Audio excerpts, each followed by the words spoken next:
Welcome to Zoom at 8. My name is Anne Peterson, and I'm with Old Capital Lending. I'm so glad you're here for Zoom at 8, which we are here every Tuesday night. We get together, we network, and we learn from specialists in our industry, whether it is somebody from insurance, or we've got an attorney, or we've got Sean Thomson. Today, Sean Thomson is with us, and a real treat to listen to how Sean got to where he is today. But a little bit about Old Capital. We are a premier provider of debt in multifamily. We are specialists. We close about $1 billion. We've done 7 transactions just in this small community here. We've got 2 coming up to close in the next month or so. So if you're working on a deal and you're looking for lending, I'd love it for you to bring the opportunity to me. You know, we do bank, we do bridge, we do agency, we do CMBS, but that's not all that we do. I run my business a little bit different, and I put transactions together. So if you're looking for a sponsor or a cost segregation, or you're looking for capital, I'm hoping I can help you. And we do a lot of that here at Zoom at 8. A lot of my partners are in the house today. I want you to be able to utilize their strengths and what they bring to the transaction. Tonight is going to be a special night, because we're going to hear from Sean Thomson. Is there anybody in the house that knows Sean? Anybody? There's 1, there's 2, 3, 4, maybe more. And you will know, you're just going to have a fantastic night tonight meeting Sean Thomson, because over the last decade, Sean has been perfecting his process of scouting, acquiring, and investing in real estate. He loves to find and encourage fellow investors. How he founded Thomson Multifamily Group to allow interested, accredited, and sophisticated investors to partake in the investment opportunities that he develops throughout the country. Sean's investing success and skills help him in supporting his family, his community, and his investors through proven real estate investing strategies. Thomson Multifamily Group is a family business that is dedicated to building wealth for investors so that they can support their family, so provide opportunities for their community, and achieve their version of their next level American dream. And Sean is he is a great example of living his American dream. And I thought it would be great for Sean to be with us tonight, because he has a lot to share. Sean, how are you tonight? Good. How are you doing, Julie? Thanks for having me on. I'm so excited you're here, as you know. Sean and I did a transaction, about 6 weeks ago. You closed your first deal in multifamily. It's been a couple months now. I have got to know, where did you start this real estate, this whole idea of being self-employed, this idea of being, able to stand on your own 2 feet without an employer? When did that start? I came to this pretty late, actually. I always had a job. I've had a job since I was 12 years old, right? So I've always worked for, mowing lawns or doing something. But about 10 years ago or 12 years ago, I finally left my last job and said, that's it. I'm going to do something. I didn't know exactly what it was. I always wanted to be a real estate investor, because I knew real estate was a way to make, abundance of money. I just didn't know exactly how to do it. So finally I decided I'm just going to buy a house and figure it out. Right. So I bought a house and did I think it's 203B or whatever those HUD loans are, where you can buy a house. They give you the funds to rehab it and against your ARV. Now my contractor at the time, he just bought a home investors franchise. I don't know if you know what that is. It's one of those We Buy Ugly Houses guys. Yeah, where they look like they wrote it on a on a board. The caveman. Yeah, the caveman. Yeah, okay. And so he just bought one of those franchises. And while we were doing this project, he was telling me about, buying this franchise and what they were doing and stuff. And I said, that's exactly what I've been looking for. So I went down and bought a franchise right away. And so I started getting in single family. But even when I was younger, I always drove by apartment buildings and thought to myself, if I could own just one of those, I'd be set, right? That was kind of what I thought. But I always thought apartments were beyond my reach. I thought it was hedge funds and REITs and large, Wall Street guys that sort of controlled that space. And then I met someone who was a syndicator and heard their story and thought, well, if that guy can do it, I should be able to do it too. And this was about 3 years ago, actually.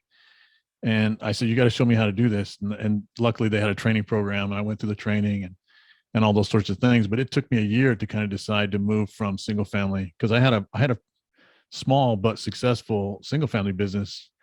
And I wasn't sure if I wanted to shut that down to move to multifamily, but ultimately my goals that I wanted to achieve for my family, my life were bigger than the single family was going to be able to produce for me. So I did decide to go into multifamily. We've been doing that for really the last 2 years, I guess, has been that transition's been happening. What do you find different? I mean, you're dealing in a higher level kind of sale, if you will. What did you like about single family that you're bringing to multifamily? And what didn't you like about single family that you're now choosing multifamily? They're essentially the same, really. It's just an asset class difference but it's the same function, right? So in my single family business, I wanted to own assets that were in good neighborhoods that reasonable working people could afford to rent. Mm, And I wanted to create a nice living environment for someone to be able to be proud of or happy having their family, raising their family in that environment, right?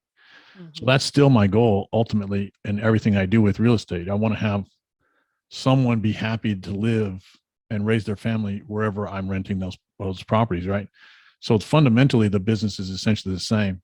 mhm, With multifamily, it's a matter of scale. I went from buying, $80,000 houses to $8 million properties. It's just 100x mhm, the financial side, and then the complexity of sort of transacting those deals is a little bit higher. But fundamentally, it's kind of the same business. But the other thing about single family that's different than multifamily is that single family I did everything myself. It was just I didn't need a team. I just handled everything on my own, right? And multifamily is that's exactly the opposite of what you do. In multifamily, it's the team is everything, right? The group that you have around you is really what makes the difference in your success or failure, I think, in multifamily. So for us in developing our multifamily business, I had to get out of that I'm going to handle everything kind of mindset mm. into building a team around me that helped me kind of achieve what I needed to achieve with property acquisitions. So that was the biggest, and I'm still struggling with it now because I have a problem at my apartment. It's like I'll just get in the car and go fix it. Yes. That's not the success formula at all, right? Um, so I'm kind of still adjusting out of that single mindedness and into a team mindset for sure. Yeah, that's amazing. Now, you're located in the Dallas area, Right. correct? Yeah. And so you were purchasing your single family as well in the Dallas area? So Dallas was my primary market, but I also did business in Little Rock. That was actually Little Rock's my primary market. Dallas was kind of my secondary market. So I was buying remotely in Little Rock for the most part. It got to a place where in Dallas it was hard to find affordable housing. And in Little Rock, you can still buy a house for $150,000. That's really nice. I had houses that were on lakes and stuff for $130,000. It's really quite amazing. Um, so I prefer that level of property.